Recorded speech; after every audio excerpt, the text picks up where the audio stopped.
உங்களை எல்லாம் பார்ப்பதற்காகத்தான் 2000 கிலோமீட்டர் கடந்து நான் இங்கே வந்திருக்கிறேன். आप सबको देखने के लिए मैं 2000 किलोमीटर पार करके आया हूं.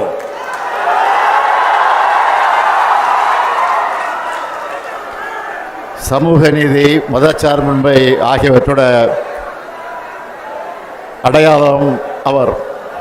सामाजिक न्याय और धर्मनिरपेक्षता यही लालू प्रसाद यादव जी की पहचान है. பீகார் என்றாலே மரியாதைக்குரிய லாலு பிரசாத் யாதவ் அவர்கள்தான் எல்லோருக்கும் நினைவுக்கு வருவார். बिहार के नाम आते ही हमें माननीय लालू प्रसाद यादव जी याद आते हैं. தலைவர் கலைஞர் அவர்களும் லாலு அவர்களும் மிக நெருக்கமான நண்பர்களாக இருந்தார்கள். हमारे नेता कलेंजर करुणानिधि जी और लालू जी बहुत घनिष्ठ मित्र रहे. எத்தனையோ வழக்குகள் மிரட்டல்கள் வந்தாலும் பாஜகவுக்கு பயப்படாம அரசியல் செஞ்ச காரணத்தினால இந்தியாவோட மிகப்பெரிய அரசியல் தலைவர்கள் ஒருத்தரா உயர்ந்து நிற்கிறார் லாலு பிரசாத் அவர்கள். कितने ही मुकदमे और धमकियां आई, लेकिन भाजपा से डरे बिना राजनीति करने के कारण लालू प्रसाद जी भारत के सबसे बड़े राजनीतिक नेताओं में एक बनकर खड़े हैं. அவருடைய வழித்தடத்தில் அப்பாவுக்கு தப்பாத பிறந்த பிள்ளையா உழைச்சிக்கிட்டு இருக்கிறார் தேஜஸ்வி அவர்கள். और उनके पक्षिणों पर उनके योगी पुत्र श्री तेजस्वी जी ने संघर्ष कर रहे हैं. கடந்த ஒரு மாத காலமா இந்தியாவை பீகார் தான் பார்த்துக்கிட்டு இருக்கு.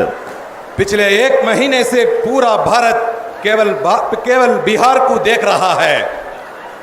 இதுதான் பீகார் மக்களுடைய பலம், ராகுல் காந்தியினுடைய பலம், தேஜஸ்வியினுடைய பலம். यही बिहार की ताकत है, यही राहुल गांधी जी की ताकत है, यही तेजस्वी जी की ताकत है. இந்தியாவோட ஜனநாயகத்திற்கு ஆபத்து வரும்போதெல்லாம் அதுக்கான போர்க்குரலை பீகார் எழுப்பியிருக்கு. இதுதான் வரலாறு. जब भी भारत के लोकतंत्र पर खतरा आया, उसका बिगुल बिहार ने ही फूंदा. यही इतिहास है. லோக்நாயக் ஜெயபிரகாஷ் நாராயணன் அவர்கள் ஜனநாயகத்தின் குரலை, சோசலிசத்தின் குரலை எதிரொலித்தார். அதுக்காகத்தான் மக்கள் சக்தியை அவர் திரட்டினார். लोकनायक जयप्रकाश नारायण ने लोकतंत्र की आवाज, समाजवाद की आवाज गुंजाई और जनता की शक्ति को संगठित किया. அந்த பணியைத்தான் அருமை சகோதரர் அவர்களும் தம்பி தேஜஸ்வி அவர்களும் இங்க செஞ்சுக்கிட்டு இருக்காங்க. वही कार्य मेरे प्रिय भाई राहुल गांधी जी और छोटे भाई तेजस्वी जी यहाँ कर रहे हैं. இவங்க போராடலாம் மக்கள் கடல் மாதிரி திரண்டு வராங்க. जहां भी वो जाते हैं वहां जनता सागर की तरह उमड़ आती है. அதுலயும் தேஜஸ்வி அவர்கள் கார் ஓட்ட அதில் ராகுல் காந்தி பயணம் செஞ்ச காட்சியை பார்த்தேன். ஏன் மோட்டார் சைக்கிள் பயணத்தை நான் பார்த்தேன். मैंने वो दृश्य देखा जब तेजस्वी जी गाड़ी चला रहे थे और राहुल गांधी जी उसमें यात्रा कर रहे थे. और क्यों मैं बाइक यात्रा भी मैं नहीं देखी. உங்களுடைய நட்பு அரசியல் மட்டும் கிடையாது, 2 உடன்பிறப்புகளோட நட்பு. आपकी मित्रता केवल राजनीतिक मित्रता नहीं है, ये 2 भाइयों की दोस्ती है. ஜனநாயகத்தை காக்க மக்கள் நலனுக்காக நீங்க ஒன்று சேர்ந்திருக்கீங்க. जनता की कल्याण और लोकतंत्र की रक्षा के लिए आप एकजुट हुए हैं. பீகார் எலெக்ஷன்ல உங்களுக்கு வெற்றியை பெற்றுத்தர போறது இந்த நட்பு தான். यही मित्रता आपको बिहार चुनाव में जीत दिलाने वाली है. பாஜகவோட துரோக அரசியல் தோற்கப் போகுது. தேர்தலுக்கு முன்னாடியே உங்களுடைய வெற்றி உறுதியாயிடுச்சு.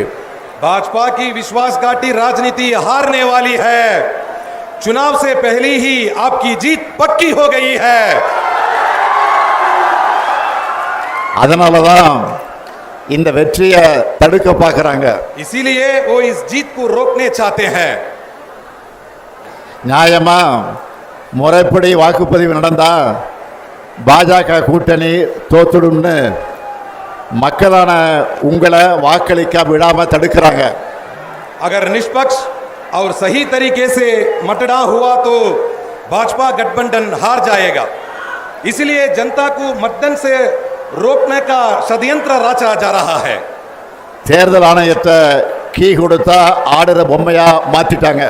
चुनाव आयोग को वो रिमोट से चलने वाली कठपुतली बना चुके हैं. 65 லட்சம் பீகார் மக்களை வாக்காளர் பட்டியலிருந்து நீக்கினது ஜனநாயக படுகொலை. 65 लाख बिहार वासियों को मतदाता सूची से हटाना लोकतंत्र की हत्या है. சொந்த மண்ணில் பிறந்து வாழ்ந்த மக்களை வாக்காளர் பட்டியலிருந்து நீக்கிறதை விட பயங்கரவாதம் இருக்க முடியுமா? अपने ही जन्मभूमि में जहां लोग रहते हैं उन्हें मतदाता सूची से हटाना क्या ये आतंकवाद से भी खतरनाक नहीं है?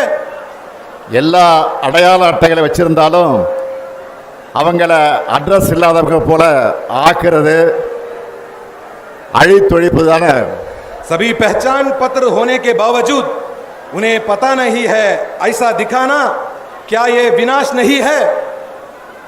சகோதரர்கள் ராகுலும் தேஜஸ்வியும் பெறப்போற வெற்றியை தடுக்க முடியாத பாஜக கொல்லைப்புற வழியா இந்த வேலையை பார்க்குது. मेरे भाइयों, राहुल जी और तेजस्वी जी की जीत को रोक ना पाने वाली भाजपा अब गुप्त रास्तों से ये काम कर रही है. இதுக்கு எதிராக என்னோட சகோதரர்கள் முன்னெடுத்துள்ள இந்த போராட்டத்தை வாழ்த்துறதுக்காகத்தான் நான் இங்க வந்திருக்கிறேன். इसी अन्याय के खिलाफ मेरे भाइयों ने जो आंदोलन छेड़ा है उसे समर्थन देने के लिए मैं तमिलनाडु से आया हूं. அதுலேயும் குறிப்பா ராகுல் காந்தி அவர்கள் தேர்தல் ஆணையத்தோட வாக்கு திருட்டு மோசடிகளையும் அம்பலப்படுத்திட்டு இருக்கார். இதுக்கு தேர்தல் ஆணையத்தால முறையான ஒரு பதிலை கூட சொல்ல முடியல. विशेषकर राहुल गांधी जी ने चुनाव आयोग की धांधलियों और वोट चोरी को उजागर किया है. ஆனா इसका जवाब तक चुनाव आयोग नहीं दे पाया. ஆனா ராகுல் காந்தி அவர்கள் உறுதிமொழி பத்திரம் தாக்கல் செய்யணும், மன்னிப்பு கேட்கணும்னு தலைமை தேர்தல் ஆணையர் ஞானேஷ்குமார் சொல்லுகிறார். लेकिन मुख्य चुनाव आयुक्त ज्ञानेश कुमार कहते हैं कि राहुल गांधी जी को शपथ पत्र दाखिल करना चाहिए, माफी मांगनी चाहिए. இந்த மிரட்டலுக்கெல்லாம் ராகுல் காந்தி பயப்படுவாரா? क्या राहुल गांधी ऐसा डरने वाले हैं? ராகுல் காந்தியோட வார்த்தைகள்லையும் கண்கள்லையும் எப்பவும் பயம் இருக்காது. राहुल गांधी जी की आंखों में और शब्दों में कभी डर नहीं होता. ராகுல் காந்தி அவர்களை பொறுத்த வரைக்கும் சும்மா அரசியலுக்காக மேடைகளுக்காக பேசுறவர் கிடையாது. தான் பேசுற ஒவ்வொரு வார்த்தையும் மிகுந்த கவனத்தோடு பேசுறவர் அவர். वो केवल राजनीति या मंच के लिए नहीं बोलते, जो भी कहते हैं बहुत सोच समझकर कहते हैं. இப்போ ஏன் பாஜக அவர் மேல பாயிறாங்கன்னா, आज भाजपा उन पर इसलिए टूट पड़ी है. பாஜக தேர்தலை எப்படி கேலி கூத்தாக்கிடுச்சுன்னு ராகுல் காந்தி வெளிச்சம் போட்டு காட்டிட்டார். அந்த ஆத்திரத்தில் பாஜக அவர் மேல பாயிறாங்க. क्योंकि उन्होंने दिखा दिया भाजपा ने चुनाव को कैसे मजाक बना दिया है, इसलिए उन पर भाजपा टूट पड़ी है. மக்களுடைய வாக்குரிமையை பறிக்கிற பாஜகவோட அதிகாரத்தை மக்கள் நிச்சயமாக பறிப்பாங்க. அதைத்தான் பீகார்ல இப்ப கூடியிருக்கக்கூடிய இந்த கூட்டம் எடுத்து காட்டுகிறது. लोगों के मताधिकार को छीनने वाली भाजपा की सत्ता को जनता जरूर छीन लेगी, यही संदेश ये भीड़ दे रही है। 2024 நாடாளுமன்ற தேர்தலில் இந்தியா கூட்டணிக்கான அடித்தளத்தை இங்கே இருக்கக்கூடிய பாட்னாவில் தான் விதைச்சோம். எங்களுக்கு சமமான அரசியல் எதிரிகள் இல்லை, எதிர்க்கட்சிகள் ஒன்று சேர மாட்டாங்கன்னு நினைச்ச பாஜகவோட கர்வத்தை தகர்த்த இடம்தான் இந்த பீகார். 2024 लोकसभा चुनाव के लिए इंडिया गठबंधन की नींव हमने यहां पाटना में डाली। भाजपा को लगा था विपक्षी पार्टियां कभी एकजुट नहीं होंगी, उस घमंड को बिहार ने तोड़ा। 400 இடம்னு கனவு கண்டவங்கள 240 அடக்கினது இந்தியா கூட்டணி. 400 सीटों का सपना देखने वालों को 240 में समेट दिया इंडिया गठबंधन ने। மெஜாரிட்டின்னு ஆட்டம் போட்டவங்க மைனாரிட்டி ஆகிட்டாங்க. மக்கள் சக்திக்கு முன்னாடி எப்படிப்பட்ட சர்வாதிகாரியை மண்டியிட்டு தான் ஆகணும்னு மீண்டும் பீகார் நிரூபிக்கணும். बहुमत के डिंडोरा पीटने वाले अल्पमत में बदल गए।